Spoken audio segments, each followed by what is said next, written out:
What is up, everybody? nicklegostava here, about to be showing you 3D printed Transformers. Now, I wanted to do this video sooner, but I also wanted to have more characters made for this showcase here. I'm going to talk about each figure. I'm going to talk about 3D printing, some of its limitations, and some things that could be improved, so on and so forth. So, right here, I have 1, 2, 3, 4, 5, 6, 7, 8 3D printed Transformers right here. I actually have one more I'm going to show in a separate video, but he is literally Titan class size, so can't fit him in with these, but more excitement for the future. So let's start off with 3D printed Bumblebee here. Now, this, you cannot really get more animation accurate than 3D printed non-transforming figures. These are non-transforming. I didn't mention that yet. But they are very well articulated. You know, you do have to, some of them you have to put some like floor polish in the joints to maybe tighten them up in some aspects. Some of them are great right out the jump. This really just depends on your what you end up with, because I do have my 3D printer settings dialed in very well, so some tolerances may be tighter and some may not be. You know, that's just one of the limitations of 3D printing, but can easily be fixed with floor polish. I also did add the little headlights on there, and I did paint. Some of these are painted pieces, like all the silver and chrome pieces you'll see are painted on these, as well as the eyes I made. Now, most of these were designed by other people. I have made a few modifications for mine specifically to have them how I want them. Like I made Bumblebee's face piece, his eyes and face piece combined together, and made a few little changes to it. But other than that, it's good. I also do have Autobot symbols on all these. I haven't printed any Decepticons yet. I have some of Blitzwing printed, but there's a lot. The guy who designed these does make videos on them, but he hasn't made like a voice video. I don't know if he speaks English, but very good job on you for designing these. These are very well articulated. I mean, even an ab crunch, waist swivel, wrist swivel. I mean, all the articulation you would want, these figures have. And two of them aren't designed by that one guy. What is his, what is this thing? Hold on. Sorry about this. Dang it. Whatever. We'll worry about that another time. I'm pretty sure it's like Toy 3D Print something, but these are very well. So there's Bumblebee. And then Cliffjumper, of course, right here, as I almost knock him over into Blaster. You know, he's got the same articulation points. You also he has these 3D printed weapons for them as well. These are not 5mm pegs. They're smaller than that. I want to say they're 3mm. I want to say, don't quote me on that, but I'm pretty sure most of them are 3mm on the pegs for them. But I mean, you really can't get much more animation accurate with these. Like I said, I mean, these are directly adaptation from the animation models, packed with articulation. And also, I'm designing some figures that have not ever really been released by Hasbro or Takara.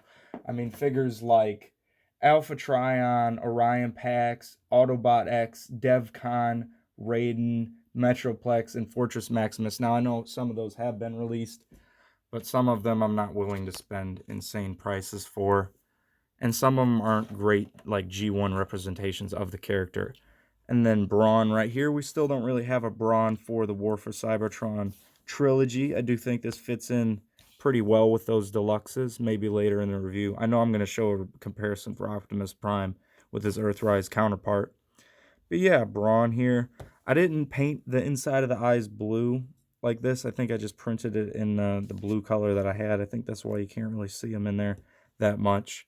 I did paint the face silver. I had a different one where I had 3D printed the colors different, but I liked it better with the silver painted face in there.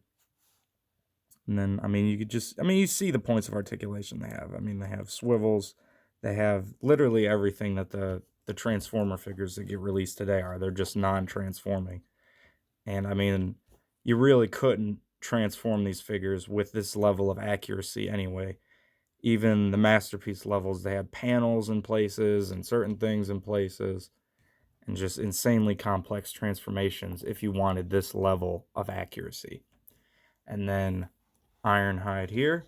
Now, this I did do, I did modifications to the leg parts, and I did modifications to the thigh parts to shrink down the proportions a little bit to fit more in line with the War for Cybertron trilogy and like Studio Series 86 stuff. So he's more akin to that, but he would be basically the same height or just a tad taller than Earthrise Prime here. That's the same for Ratchet and Ironhide, of course. But I mean, to get that Autobot symbol centered on these, I tried to do a pretty good job. I don't know if it's 100%, but I mean, these are great. They really are. The only thing that was lost was thigh rotation when I changed these pieces around because I had to bring them into a 3D design software. And you can't just shrink it because then that'll mess up where the joints go. So I had to cut it and shrink it and cut it and shrink it for both these leg pieces. So that was just to get it to more of the scale that I wanted it to be in. I also changed the face sculpt slightly for Ironhide and Ratchet. So they're slightly different, as well as Ratchet's being the eyepiece and the mouthpiece combined into one. But these are my Ironhide Earthrise modes for now, because I don't have them. So these are my representations of the characters. I'm going to be putting these on the shelf. On the shelf, something to note about 3D printing. Of course, you have these. I am recording in 4K, so you might be able to see it. There's, of course, these little lines right here. They're not ultra distracting unless you're printing on, like, low quality. I have my printer dialed into very high quality prints. So they look great. You can't even notice that stuff on the shelf. You legitimately can't. So these blend right in, basically, with those figures on the shelf, which is great. So there's that. And like I said, they're just non-transforming, so they're more akin to the Red series of Transformers. Now, where did I put those? I thought I had them right here. They're not that scale, but I scaled mine so they would be in with the War for Cybertron stuff. And I was printing this Jazz before I had the Studio Series 86 Jazz. I'm actually going to grab these comparisons for you. Hold on a second. Let's grab Bumblebee. Let's grab Jazz. Trying to not knock over my collection. Let's grab Ironhide. I don't have Ratchet, but here we go. And I, of course, don't have a Voyager-sized blaster like there. I can't wait to get to that one in this video. But here is Jazz. So he is he's a bit bigger. But I was printing him before I actually got the Studio Series 86 Jazz because I was fiending for it. But still, I don't mind having it. It's pretty good as well. I just think the proportions were a little weird. But maybe that's just because it was interpreted directly from the animation model. But yeah, so that's looking like. Here's what Bumblebee is looking like next to his Netflix counterpart there. So basically the same height, you know, just without the back kibble and, of course, more accurate. There's that, and then Ironhide right here. Let's actually just move him back out to the front. You can just see the level of accuracy that's able to be gotten with these figures is just crazy. So, I mean, you think this is pretty accurate, and then you have this, which is literally directly straight out of the animation. It's pretty crazy to see. But there's them. And then on to my favorite that I've printed, because we still have yet to get a good Voyager Blaster. I know there's a third-party one, but, I mean, I can't even find that on eBay remotely. So this was a necessary one. Now, somebody else remixed this design from a Soundwave 3D printed. So, I mean, you could really get 4 Transformers out of this mold if you wanted to do the Japanese, you know, blue version, and Soundwave as well as his Japanese version. So really crazy on that. I did redo the face sculpt on this. Let me grab the other one, because I did print it out originally in gray as well. I think I'm going to paint the face silver or the top part silver. I haven't decided yet, but that is completely animation accurate how the white one is. But this was the original. This still isn't even the original face sculpt. I printed it in a different orientation. But the original face sculpt was really bad, so I redid it 2 times to get it to the point. But just the orientation that you print certain stuff in, it does matter. Like you can see right there, it kind of looks like he has wrinkles because of the orientation I printed it. And this one I printed vertically, so it doesn't have that. But that's what that's going for here. I also have some accessories for some of these as well. I also have a Cybertronian B mode. I'm going to have to piece these clips together. It's about to cut me off. Brief intermission here. on Ironhide and Ratchet, their heads on the regular scale seem to be a little too big, so I 90%ed the heads and then changed the neck pieces as well. I had to go in the 3D software and change the neck pieces to do that, to accommodate that as well. So 100% bottom and then a 90% top for the ball to connect to it at the same size, just to have the heads look a little better in proportion with the body. And then I also forgot to show this in the rest of the video. This is the Cybertronian mode for Bumblebee.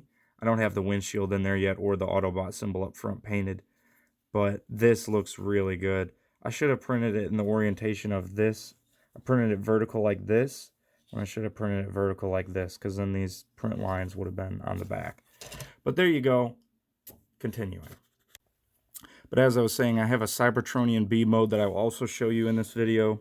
But I have the accessories. I have them for both hands, but I don't feel like taking his blaster out of the other hand. But his speakers as well.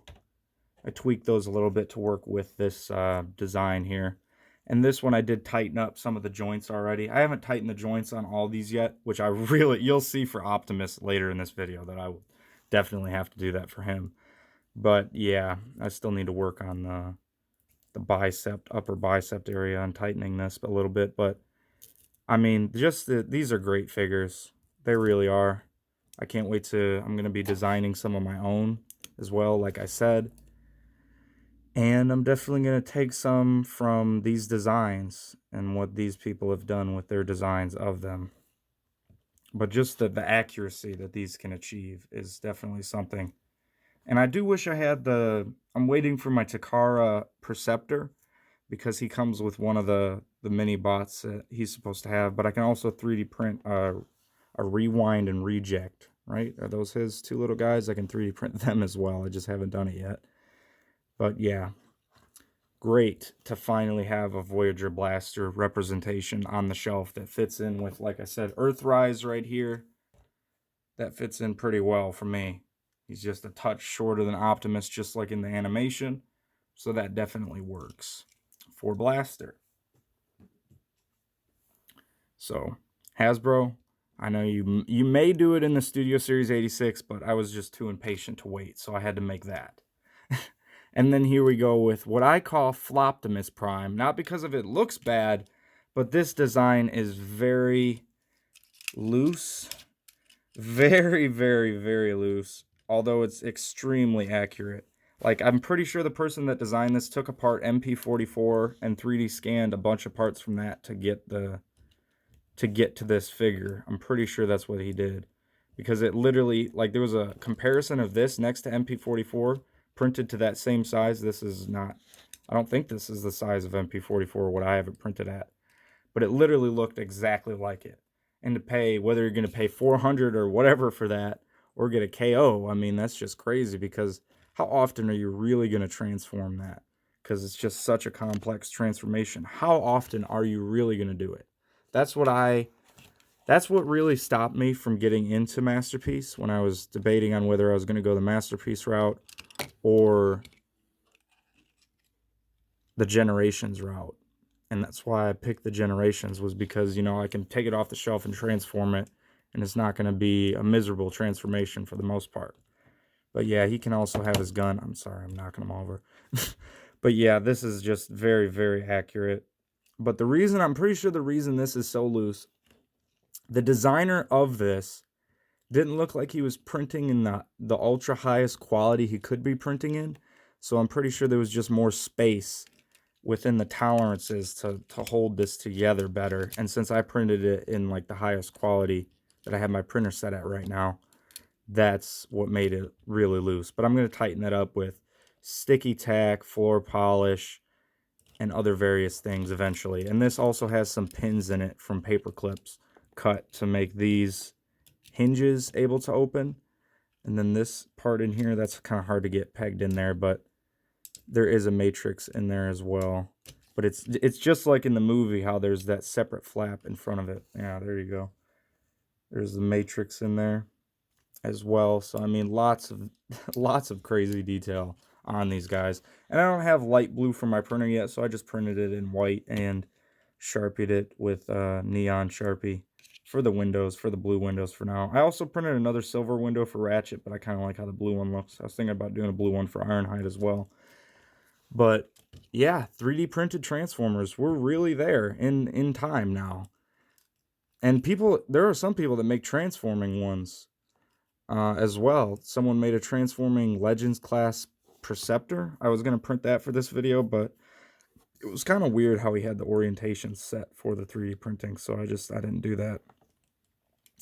But yeah, the articulation is still really good on this. It's just very loose, so it's hard to get him standing. That's really the main issue with this Optimus Prime. But I really do like it quite a bit because it literally looks exactly like MP44 in terms of look. Like, that's very much about as animation accurate as you can get on Optimus Prime there. It's just the quality of getting him to stand. I kind of got him in a sassy pose there. Damn Autobots! But yeah, 3D printed Transformers as well as Krimzeek with 2 facial expressions. Right there. So, little Krimzeek. I know they did the one with that 3-pack of toy accurate colored reflector. I'm pretty sure Krimzeek came with that, but I didn't get that. So the 3D print one is my Krimzeek. So there you go. 3D printed Transformers. Definitely cool. And this will only improve as time goes on. And like I said, there's many that I haven't even printed yet. There's Sunstreaker, there's Huffer, there's plenty of Decepticons as well. I just haven't printed any of them yet. And then I also printed out an Allspark. Like, this isn't talking about all the 3D printed Transformers stuff I made because there's like an infinite list of that already. But yeah, these are definitely awesome. And if you have a 3D printer, I mean, I'd go for it. I mean, these are great representations of the characters. And the fact that you can print these out and have a great representation of a character, or you can go ultra store hunting because the crazy amounts of like low stock numbers in stores and many of the War for Cybertron and Studio Series. Well, Studio Series 86 has been decently stocked in stores, I will say. But the Earthrise and Kingdom and those have just been a real pain in the ass. But like I said, this is as accurate as it gets. So if you're new, watch the videos, decide if you want to subscribe. I'm also going to be doing a video on a Titan class size Transformer that has never been released ever by Hasbro. And it's a pretty pivotal Season 1 character. All right? So there you go. Peace. Bye-bye.